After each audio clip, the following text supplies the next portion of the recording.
Hello, everybody. It's Nana Marie in Quebec City, and just get my stuff together. Yeah, I was trying to decide the direction of my channel, and under the Cheryl-Ann Groseclose story, and I decided that I really am detached from that story, and I need to make sure I'm clear to people who don't seem to be clear that um, I'm okay. I don't need help or anything from anybody. Um, in fact, the number of diseases I've healed from are phenomenal. And when you hear me cough, I need to tell you I've got this most recent issue is not my lungs, it's my heart. I have fluid that builds up around my heart. I have heart failure. So it's not my lungs. I'm Stop telling me to quit smoking. It's a damn plant. It's tobacco. It's a poison blocker. Do better research and not with the academics that sell you profits and they sell you diseases for profits and so on. Don't listen to me if you don't want to, but please don't come to my channel and tell me what I need to do. Oh my God, I'm so sick of you. I can't tell you. You know what? I have to say that because people, I don't think, realize how stupid they sound. When they pretend to come to strangers with advice, it's like, what a waste of energy. What, what a focus on other people's health. Can't you muster up enough energy to fix yourself? But people are looking outward all the time. They're eyeballing people and seeing what they can say to them to make themselves feel smarter. I'm not here to try and feel smarter. I am here to tell you you are smarter. That the reason I don't want to hear about it is because I'm detached from it. I'm as detached from this realm as I am Cheryl-Ann Groseclose. And what I want to do with my channel now is speak as Nana Marie Thomas um, on behalf of my father, or Cheryl-Ann Groseclose's father, Son, and Holy Spirit of Joy. Actually, my father and son are a part of my journey and story and angelic realm. They were in cahoots with me before life.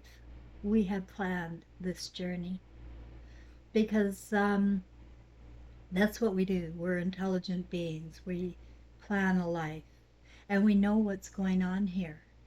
We know very well. So I went to get down to Washington, to Seattle area, and saw Dr. Brian Weiss, who wrote Many Lives, Many Masters. And he was doing a function with James Van Prowl, a medium down there. And I went to the conference for the weekend several years ago, and before the Beings of Light came.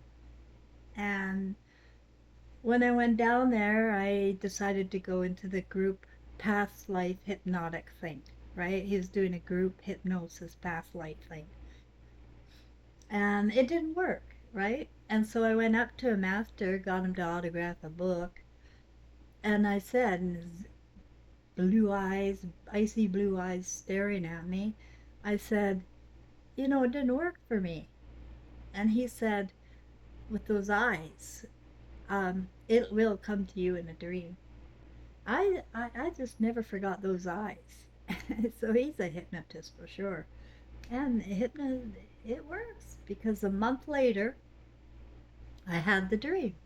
I was in bed sleeping when I had the dream. And I was a spirit. I was a spirit, and I intuitively knew I was in North Vancouver, British Columbia. I was floating, and I was following a little blonde girl, and she had a red jacket on. There was color, so I could see color. And she scooted across a green lawn and into the side door of the house. And then she disappeared. And I went in through the door. The door was closed, but I went in through the door. And there was an old man, which I intuitively knew to be her grandfather, and a woman, and I intuitively knew her to be her mother. So I was taking this all in. It was kind of a dark realm in the house. It didn't feel very comfortable.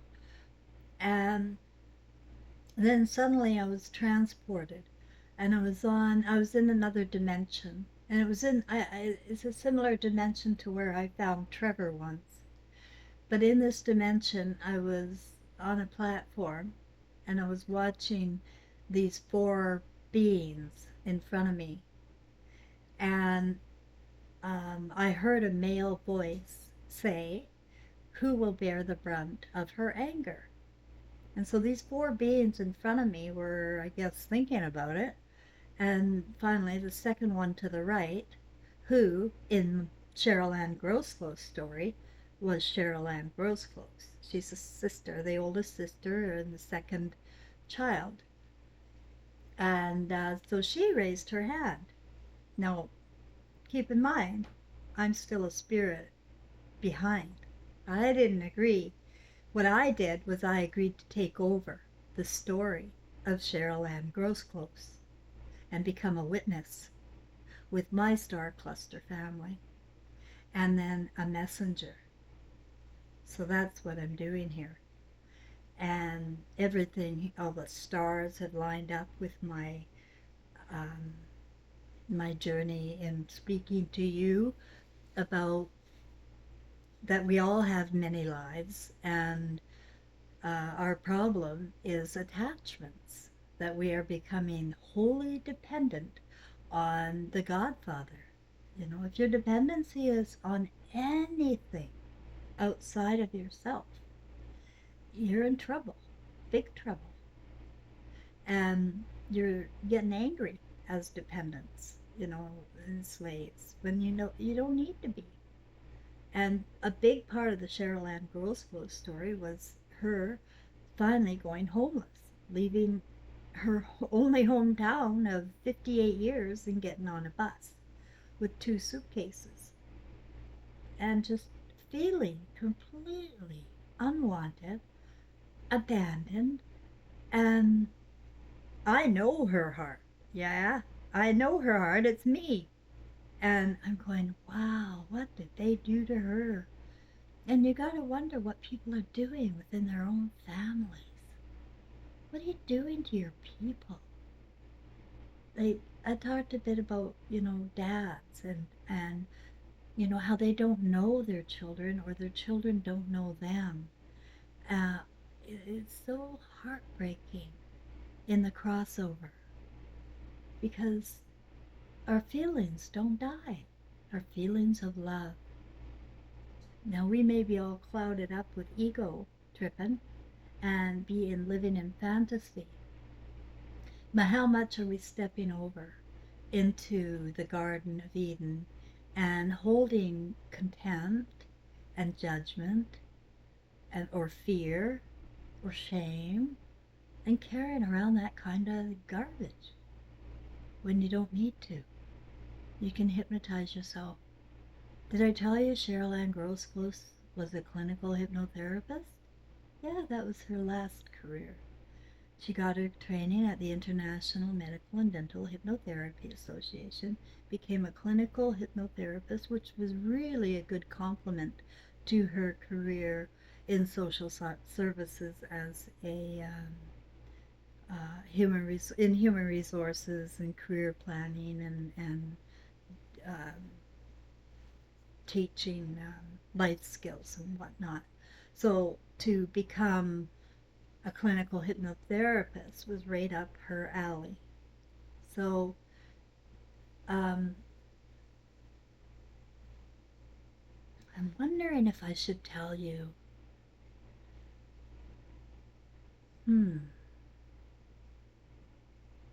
maybe this is a good part to tell you because I got a little bit of a slap in the face the other day by a commenter about my granddaughter and my story. And since it goes so well with hypnotism, I am going to bring it up at this point. So I'm going to veer off topic about me becoming a clinical hypnotherapist and talk about who paid for it.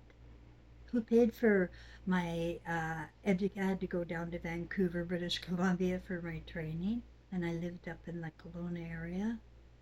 I had to pay for the training. At the same time, I was getting my book published. It's called Evil Eyes, A Daughter's Memoir. Um, it's still at Amazon, but I don't get any money. I never got paid for my work. No, Cheryl-Ann, gosh, I got to keep correcting myself. Groseclose never got a dime for her work. They pennies, nickels and dimes. That's all she ever got. And so, what I want to say to you is that by the time um, I left Gary and was a single grandmother, I didn't know all men were hypnotized to target women and children. I had no idea. I do now, but I didn't know that's what they were that's what the seeds that have been planted, and that's what they're sowing. They're sowing a contempt for women and children, and instead of feeling like a protector, they're feeling contempt for her. And I want to tell you why. They're being hypnotized against women and children. And this trigger came to me. This guy says to me on my YouTube, I didn't see, I guess he wrote it about a month ago, or she, whoever wanted to punch me in the face. Um, it didn't show up in my comments. So, but I saw it yesterday when I was cleaning up my YouTube. I saw this comment. Hey, you, um, some about your friend molested your granddaughter and then you stayed with him.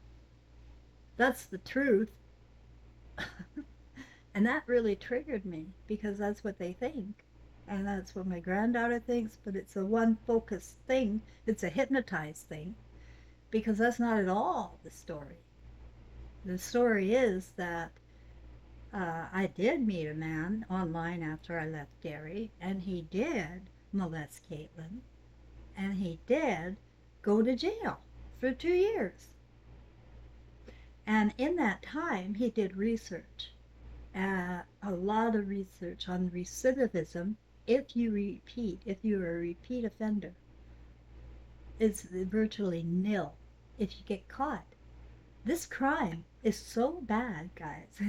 It's against everybody's internal law.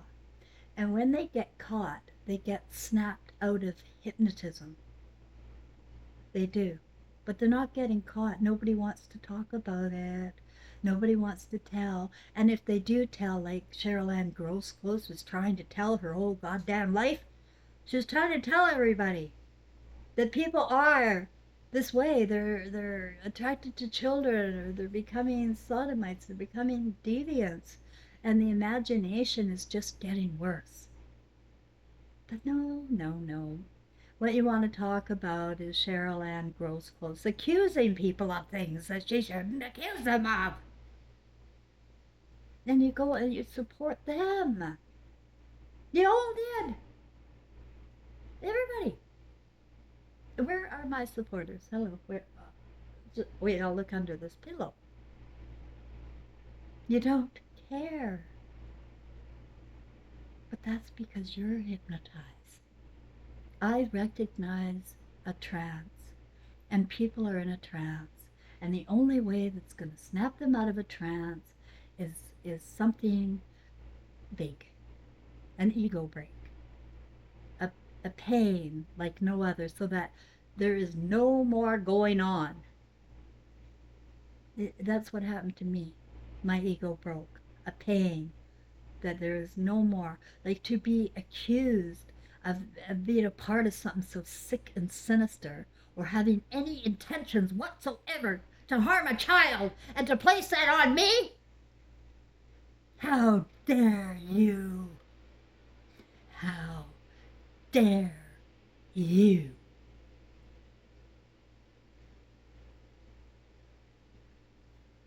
And that's what happened all along. No responsibility. Avoid conflict. Don't protect the children. Kill the messenger. Over and over and over. And you beat the shit out of Cheryl-Ann Groseclose until she was homeless and broken, and in a place she didn't even know the language, where they hate the English, where she's a target again just for another reason. And you mock me. Sorry, Cheryl-Ann Groseclose. Nobody mocks me. Nobody. Not to my face. Last time.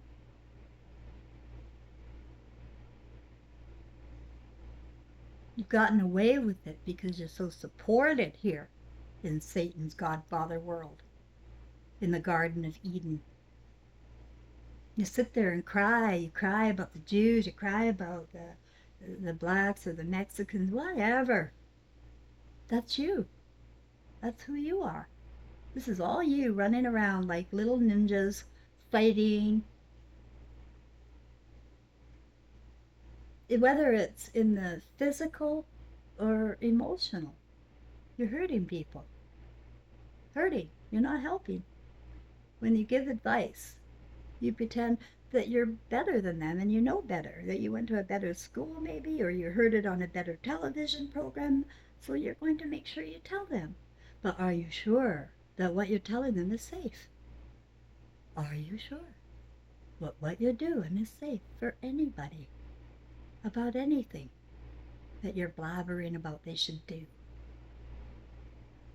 Why don't you tell them that you have faith in them, that all of their answers are inside? Why don't you tell them to go downtown, where all the lights are and magic inside, in meditation, in the feelings that are lost in hypnosis? Because people can't get me if they don't get feelings. There's no feelings in hypnosis. You're just going about squawking like chickens, pretending you're making love to chairs. You're on a stage. You look ridiculous. Speaking from Nana Marie Thomas, Cheryl-Ann Groseclose. it, was, it was so sad. It's such a sad. She climbed out so many times. She's a failure at home. Nobody wanted her. They only wanted her to be the babysitter of the new kids from the new dad. They didn't care about her anymore at all once her dad was gone. Easily replaced. Put in front of the TV now, watching Dark Shadows, The Edge of Night. My mom even took Cheryl-Ann Groseclose and Leslie Clyde Groseclose to the drive-in movies once. They were about 5 and 8, or 5 and 7 years old. Went to the drive-in with our mom. She loved the movies. It was Charlotte's Hush Hush, Sweet Charlotte. It wasn't about a loving mom. We also went and saw Rosemary's Baby. No, not loving mommies. Like I was in the back seat under. I don't know why, I was scared to death. I was horrified. Why were we there? Because my mom was in a trance, not thinking. That's all. But she destroyed our minds, you know? And, my brother, he was an artist like you wouldn't believe. He had such talent. My little brother, or older brother, really. My only blood brother. So talented, but so slow, but so suggestible.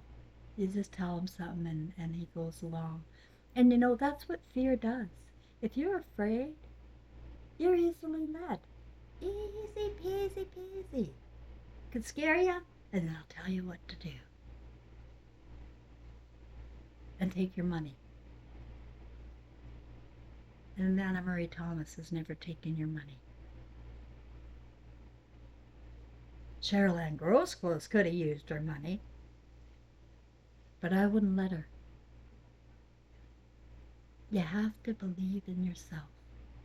All the way, focus, focus, focus on you and what's wrong.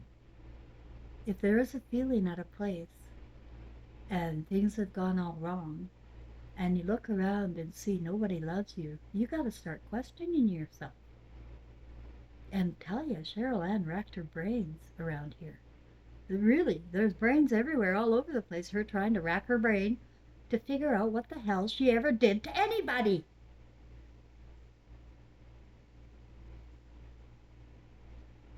She had reactions, but we're not allowed. You're not allowed to be emotional, because then we're going to focus on you and suck on that for a while. Make you out to be like an idiot. Somebody you should be ashamed of yourself, even Cheryl-Ann Groseclose. How dare you? You're way off with everybody else. We all think different. We have a club, a crowd, and so we must be right. You must be wrong. Na na na na na. Listen, guys, it's Nana Marie Thomas, and I love everybody, but I'm gonna mock the shit out of you. You deserve it. You need to snap out of hypnosis, because that's what happened to Frank.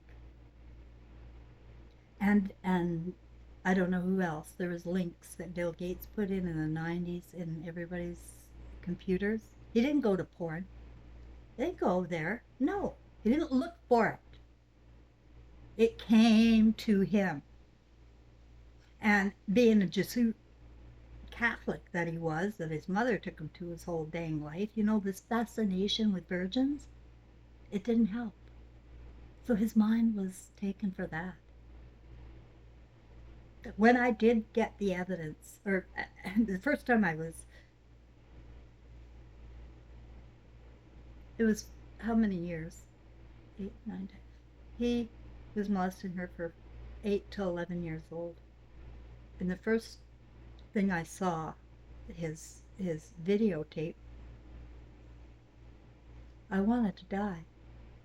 I did die. I really died again. Died, dead, gone. I blew it again. And my legs couldn't walk. They were jello. And my phone wasn't charged. And I didn't have a phone. I don't know. It was 2011. I don't know. I was on so many anti-goddamn depressants, you guys. They had me lobotomized. Yes, I've got photos from that time. I'm always in a hump. My eye, like I'm slumped over. I'm not there. Cheryl-Ann Groseclose wasn't there. I can give you pictures, but it's so ugly. And this person was in charge of Caitlin, but I was drugged by the doctors to help me. To help me. They said I'd see brighter colors. So I finally got that thing that taped down to, or CD down to the police station. And long story short, he went to jail for 2 years. I moved out immediately. I have never had another sexual relationship with him. I couldn't. Ever. Whoever said that?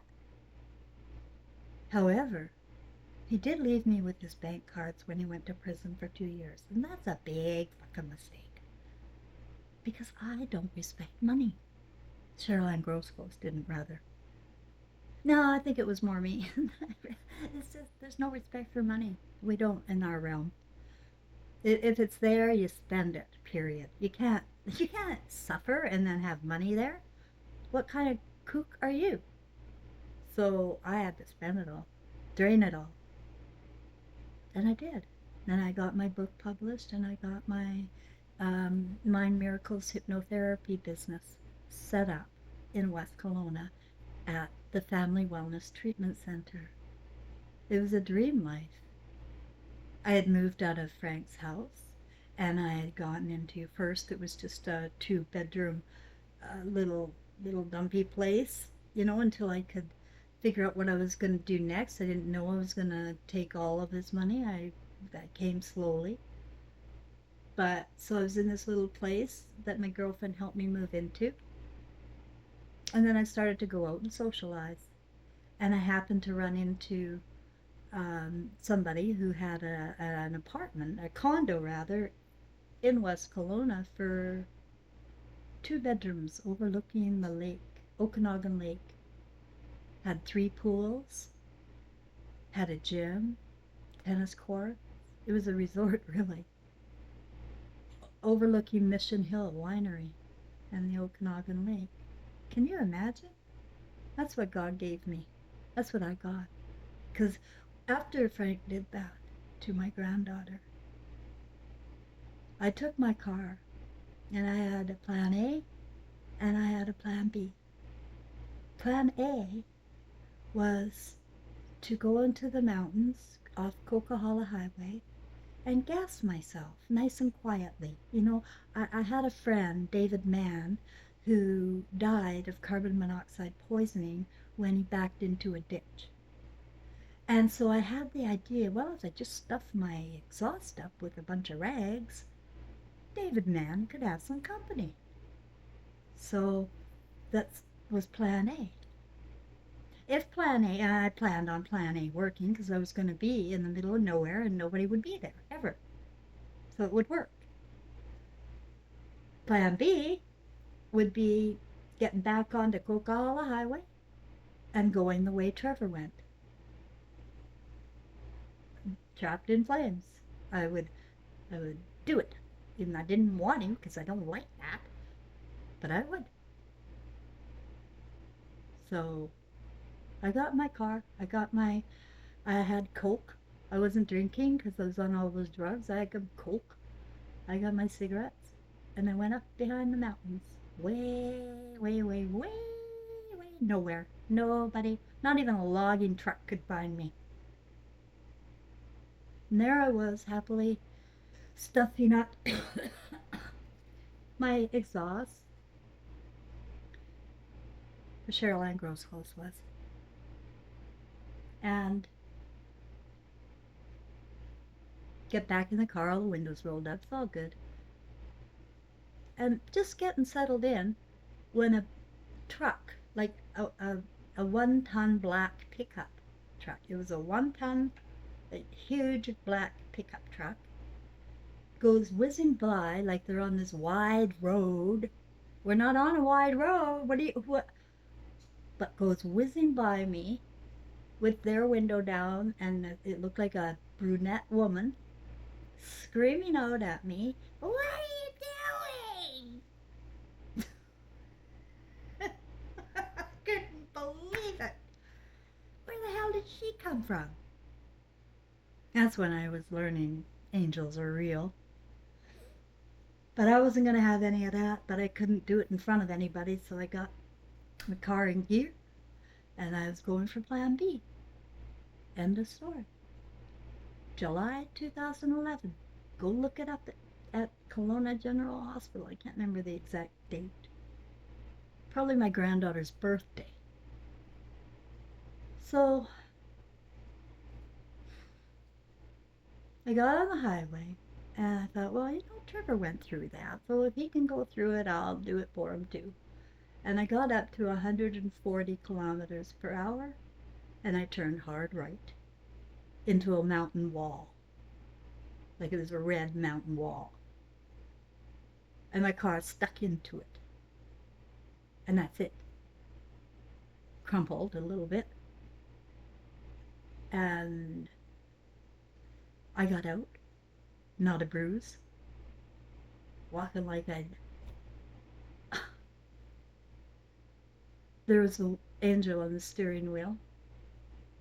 It wasn't Trevor, he had left. He was gone to the light by then. It was another guide of mine, I guess, because I was new to this. All I knew was Trevor was a spirit that I'd sent away. And as soon as I send him away, enter Frank and enter all of this garbage with you know, what I'm going through, what Cheryl-Ann Groseclose went through on that subject with her granddaughter when her son wasn't there to protect her or her grandma.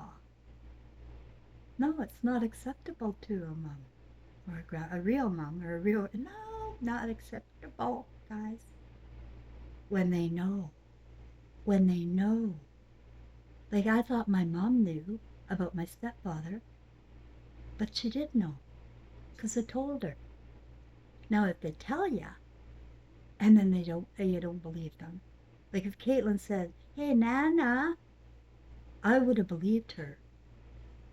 But I wasn't believed. I was called a liar by the whole family. All the ones who support and they all are feeding my granddaughter right now saying, yeah, she introduced Frank. Yeah, she she loves Frank. She's still with Frank. Yeah, Caitlin. They're all pedophiles, guys. I saw on my sister's profile one of her friends from childhood, Michelle Clark.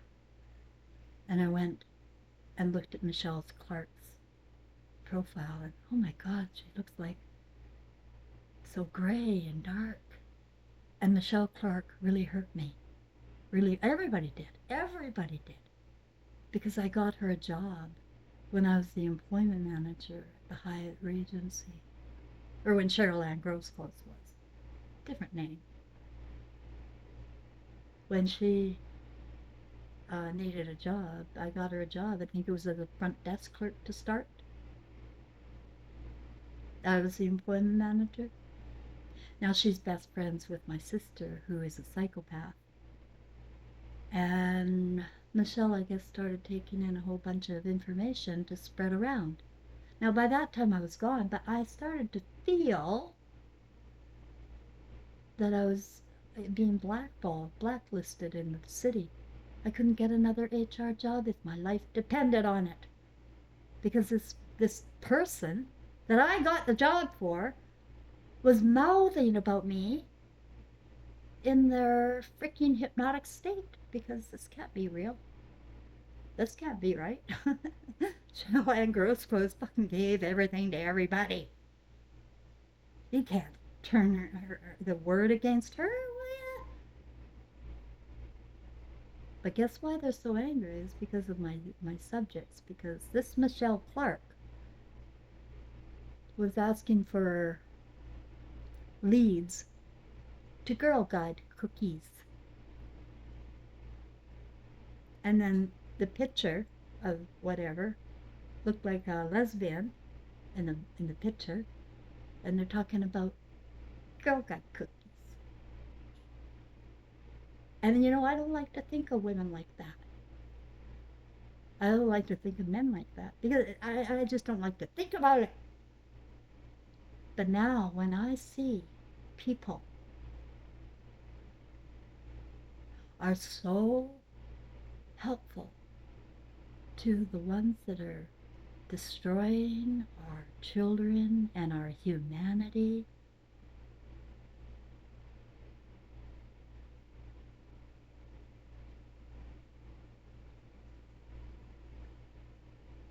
I asked Michelle, I went to her page and I said, Michelle, do you remember me? I let her know what she did. And then I asked her what happened.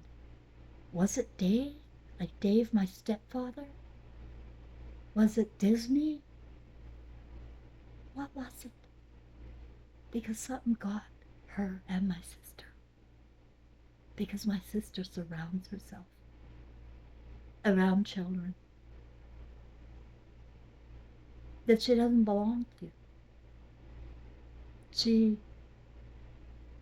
went to badmouth me on the farm against to separate me from Caitlin. She went there literally. The other step grandmother phoned me and said, "Your sister was just here. She said you're a horrible woman.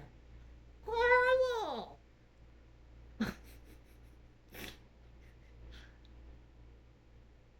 Yeah. But you know what? If it's convenient, if somebody else already hates Cheryl-Ann Groseclose, or whoever in your family, if somebody already hates them, they become easy targets for everybody to dump on them. Everybody. And that is why I'm here, Nana Marie Thomas, is to show you your life review. If you have met Cheryl-Ann Groseclose, you really need to know what you did to her before you cross over. You need to snap out of the hypnosis like Frank did. Because he snapped out of it. He did research. He came out and had nowhere to go. Nobody, his kids have completely, he's gone. They hate his guts. Because that's what you do. You execute people for their sins. And you're going to say, well, that was a really bad one. That's a crime against a child. Nah. Nah, nah, nah, nah. Not if you repent. Not if you repent. And I've seen it. Now, do I want a relationship sexually with Frank? It's not there. It's not my heart. It's gone. It never was there. I needed him. I never needed Gary either. I needed my son's biological father. That's who I needed. I didn't need these men to come and take my son and take my granddaughter and then take my name. That's what we're doing to the kids. So when you come to my channel, like, I want to just turn off all the comments, but, for some reason, the guides won't let me. They're not being turned off. So I guess I'll let you speak. But if you're going to speak to me about your book learning here and your alternative news or some big idea that you got, remember, that would be Cheryl-Ann Groseclose to talk to. Okay? Don't talk to Nana Marie Thomas. That's rude. That's disrespect. And then that means you don't know me or what I've done or healed without your help. All along, never needed you. And people don't need you. You know who needs you? You need you. You need you. You're not going to be able to climb out of this alone. But it can't be with another human. You've got to go in and find your guide. They're real. I've proved it in my story. I spent 3 days in the hospital in a psych ward in July of 2011. I walked out. I said, if I have to live, I insist on living well, which means not scrounging for food or a bed, because that's where I saw myself heading with all of this hatred and rocks thrown upon me by my own granddaughter and grandson and everybody. That's how I felt.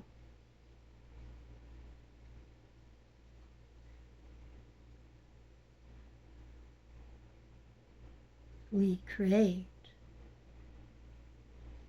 a nightmare in death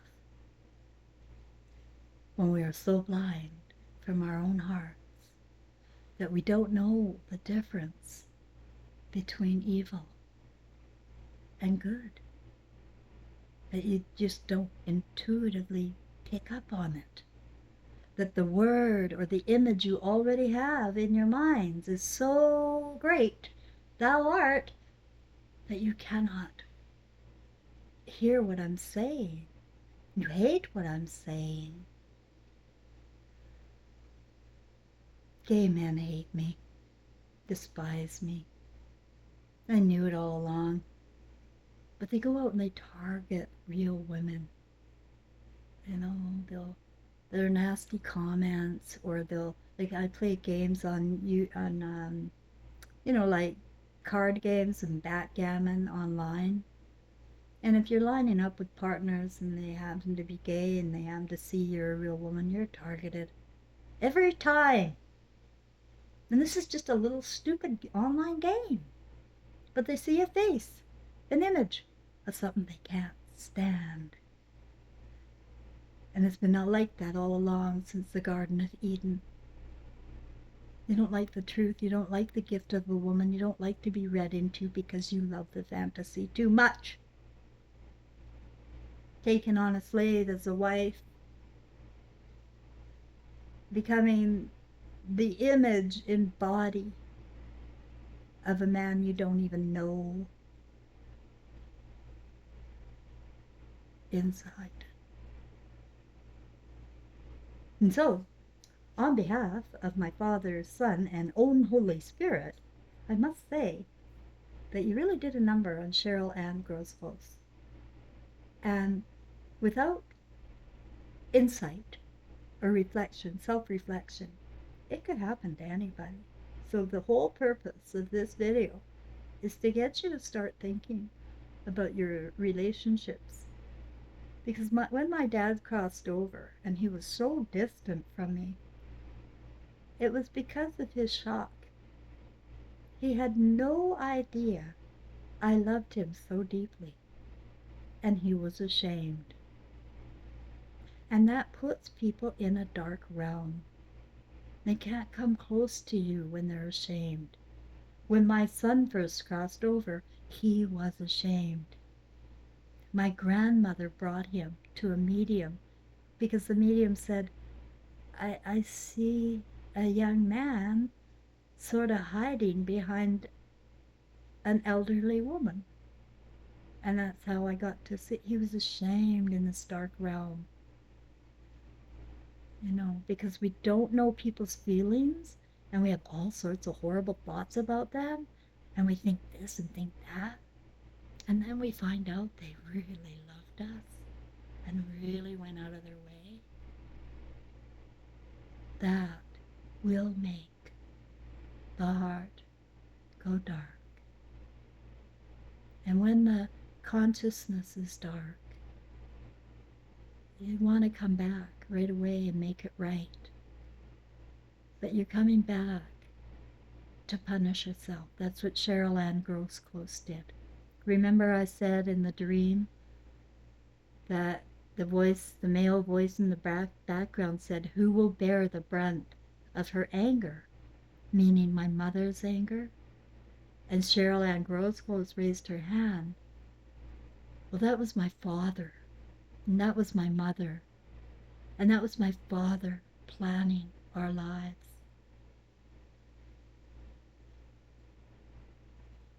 But even he can forget. We all forget. And I have no doubt that this happened because we're at a crossroads, and we're turning dark. Cheryl-Ann Groseclose was turning very dark. Not evil, right? Just in sorrow. Sorrow gives life. It's seat of love, so it will give life. Sorrow, sure, but you may be dark in skin. And I know you don't believe me when I tell you that we're creating a black slave race. But we are. And I don't know how long it takes or whatever. I don't know what's going to happen. I just know I don't live by fear. I don't live by shame. And if I see that happening to someone else, I make sure don't fear. Because I'm a trained clinical hypnotherapist. You know how you get hypnotized? Fear. And then you're easily led. You can be easily taken right off of your own property and taken somewhere into some place, not your home.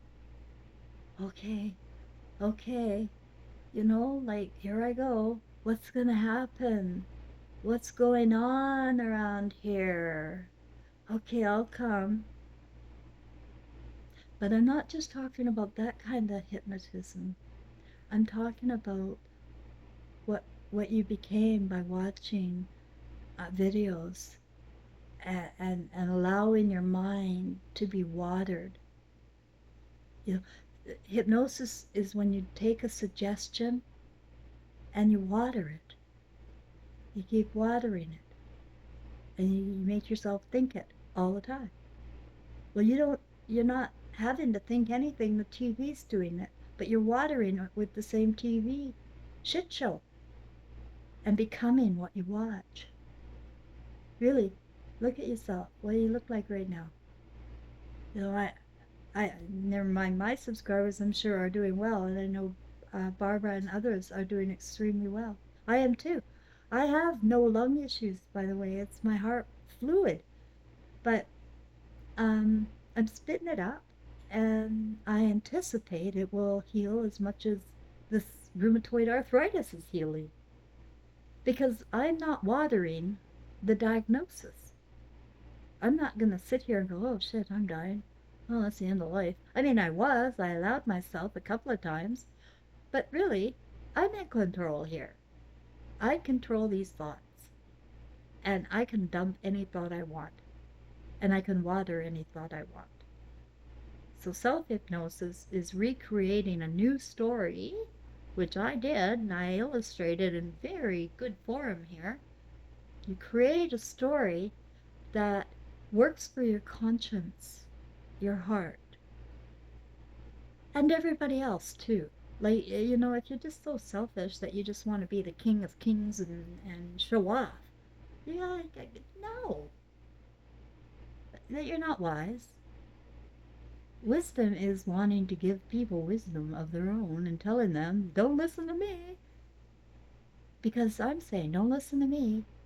You have your answers. I have my answers. We all have a different story to tell. And we can't all be expected to be the same in body here because our DNAs are all mixed up. Now, don't tell me what to take, and I won't tell you what to take. Although, what I do, though, is I say that my cannabis oil melts tumors and scar tissue on the lungs. Cannabis oil is a cure. So, and that's all I have. And I don't eat processed food. And if it doesn't taste good, that's a rule I have, guys. If it doesn't taste good, I don't have it. If it tastes good to me, even though it might be junk food, if it tastes good to me, I'll eat it. Sure, why not? I'm not afraid of it, right? Like today, I made myself a homemade egg McMuffin. And I made my fried eggs, and then I have these cheese slices because they're cheaper and they last longer. And I put that cheese slice on there. It's processed food, it's plastic. But you know what? It doesn't bother me. It tastes good. And it's filling me up with this egg and bun. So, yeah, I don't eat, I'm not a nut. Like, I just go with my flow. And whatever I want to have, I have. And I encourage people to not be so afraid of themselves and to test the waters a little bit. you know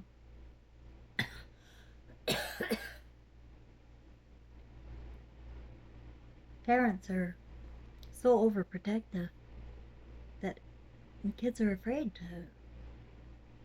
overprotective, but they put them in front of a TV where they can watch and any kind of crimes going on in the mind going on by putting them in front of a TV or a video game or social media.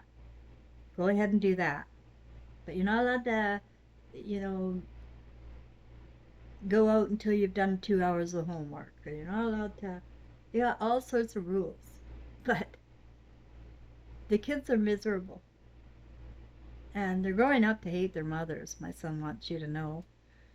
They're blaming their mothers. because mothers are the ones to take responsibility. They really are.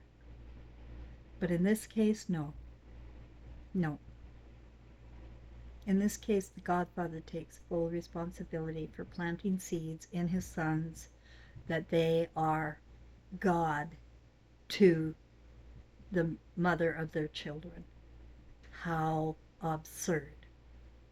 And that stuck everybody in a cycle where we're repeating patterns, historical 100-year patterns. And if you don't know history, then you don't know what's coming.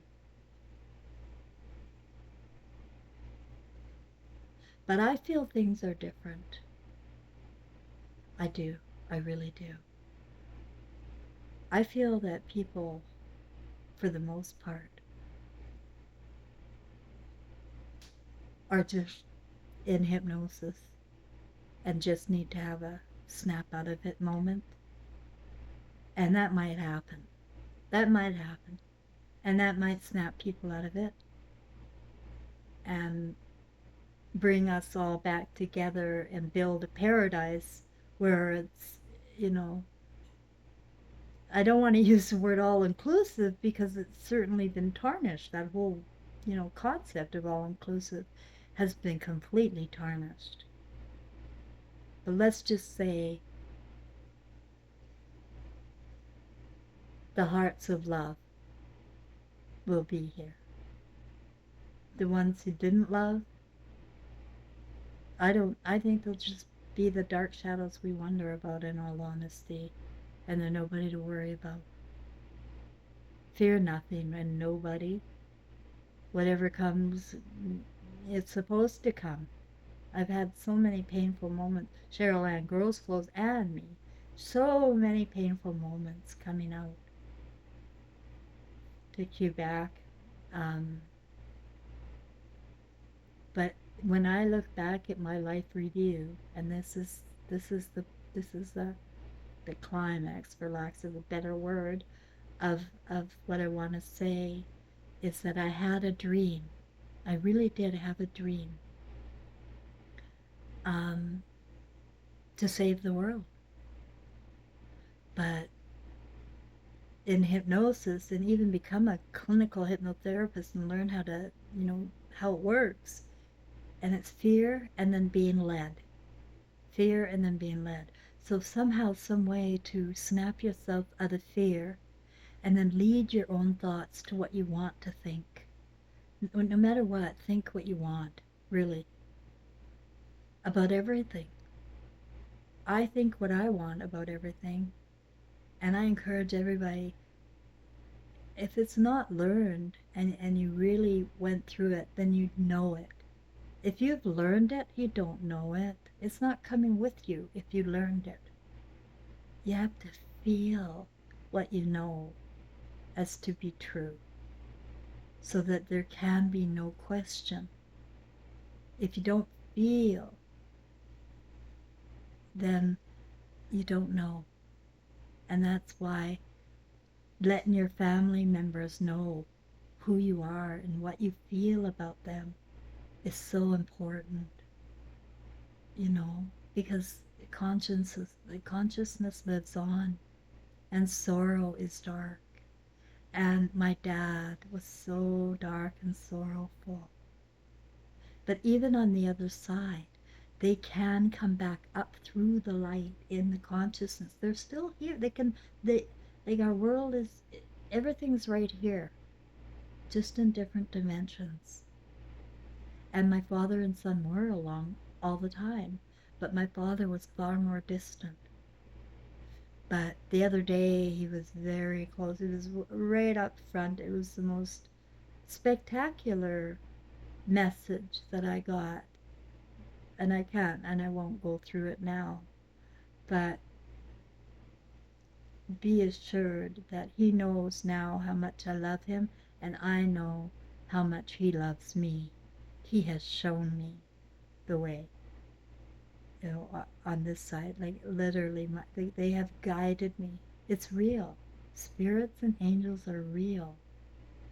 And I've been guided and taken care of, and I have lived well. And if that makes somebody mad because I let Frank, like that's what I did. Well, you're going to be very sorrowful, sad, black when you see the pain that caused me. When you feel the pain that caused me.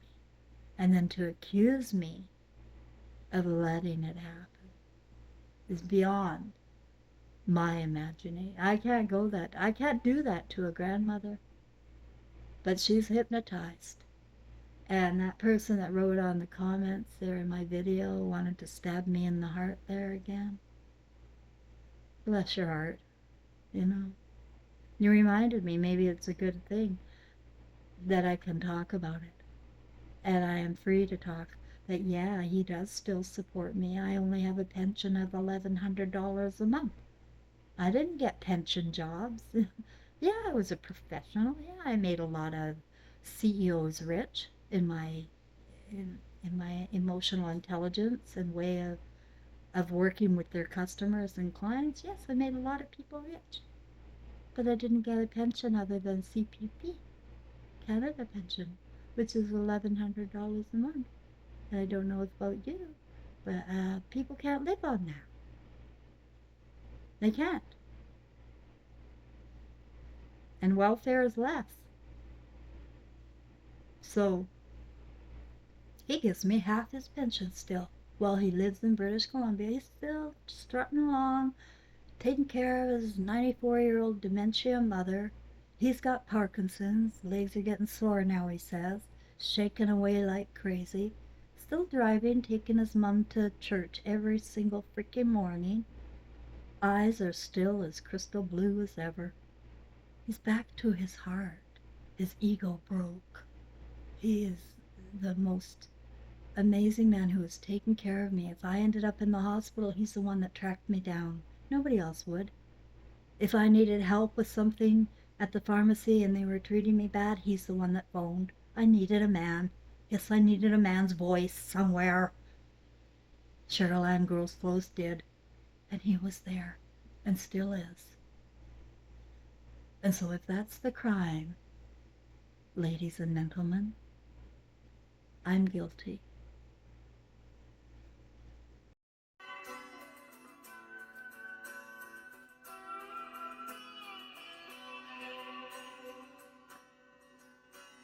The legend lives on from the Chippewa on down at the big lake they call Gitchagumi.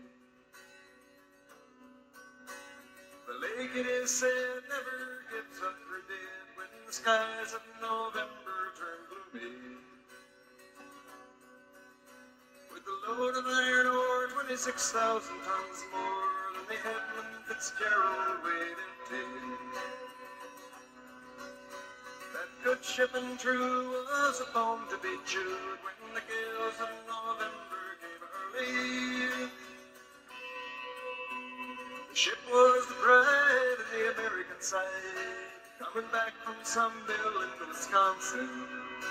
As the big freighters go, it was bigger than most, with a crew and a captain well seasoned, concluding some terms with a couple of steel firms when they left fully loaded for Cleveland. Then later that night when the ship's bell rang, could it be the north wind they'd been feeling?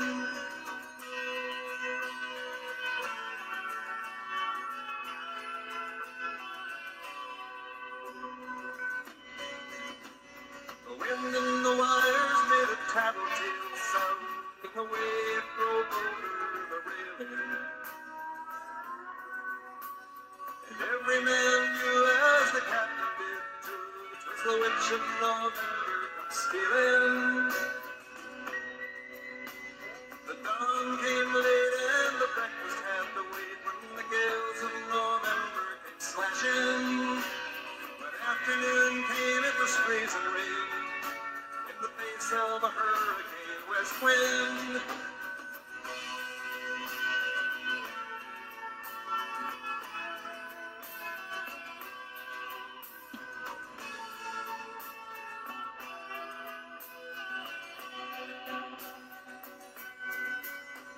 Supper time came, the old cook came on deck saying, fellas, it's too rough to feed you.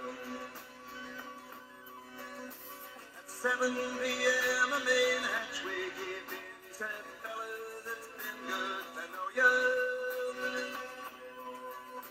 The captain wired in, he had water coming in, and the good ship and crew was in peril. Later that night, when his lights went out of sight, came the wreck of the Edmund Fitzgerald.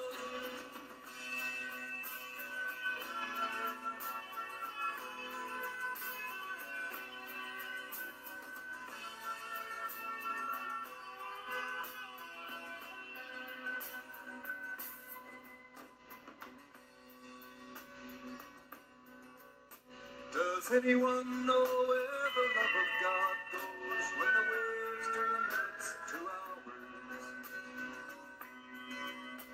The searchers all say they'd have made Whitefish Bay if they'd put 15 more miles behind her. They might have split up or they might have capsized. They may have broke deep and took water. And all that remains is the faces and the names of the wives and the sons and the daughters.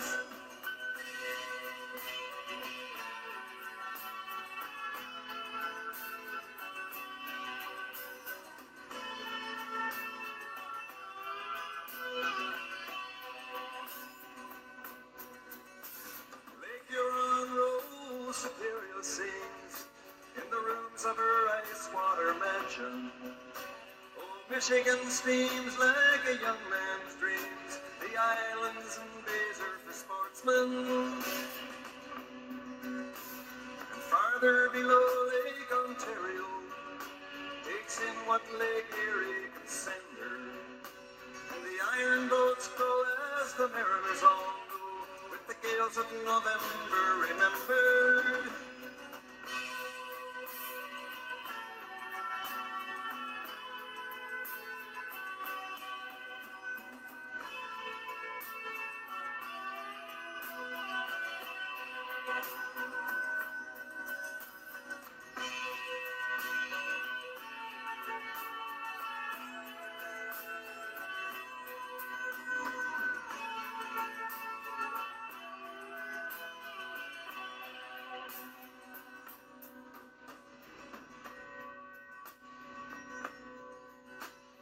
Musty old hall in Detroit, they prayed in the Maritime Sailors' Cathedral.